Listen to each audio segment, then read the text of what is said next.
तर 2019 मध्ये लोकशाहीचा मुर्दा पाडणाऱ्यांना लोकशाही म्हणजे काय हे आता समजलं असेल असं म्हणत उपमुख्यमंत्री देवेंद्र फडणवीस यांनी शरद पवारांवर खोचक टीका केली आहे। तर मोदी आणि शहा हेच लोकशाहीची हत्या करत असल्याचं प्रत्युत्तर ठाकरे गटाचे खासदार संजय राऊत यांनी दिलंय।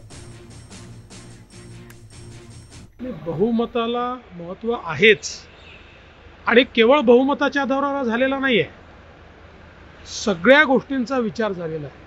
आणि तुम्ही जे 2019चं विचारताय, मला असं वाटतं की 2019 मध्ये लोकशाहीचा मुर्दा ज्यांनी पाडला होता, आज लोकशाही काय असते हे त्यांना समजलेलं आहे। आज जे ओरडतायत लोकशाहीच्या बद्दल, त्यांनी खरं या ठिकाणी लोकशाहीचा मुर्दा पाडला होता आणि तो मुर्दा पाडल्यानंतर लोकशाहीने त्यांना त्यांची जागा दाखवली। मग आता काय केलंय?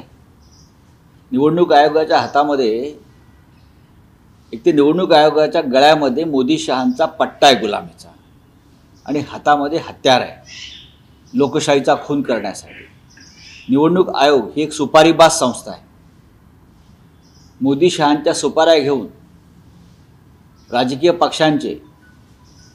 पक्षात फूट पाडणाऱ्यांना ती प्रोत्साहन देते आणि राजकीय पक्षांची खून करते। अशा पद्धतीने निवडणूक आयोगाचं काम चालू आहे।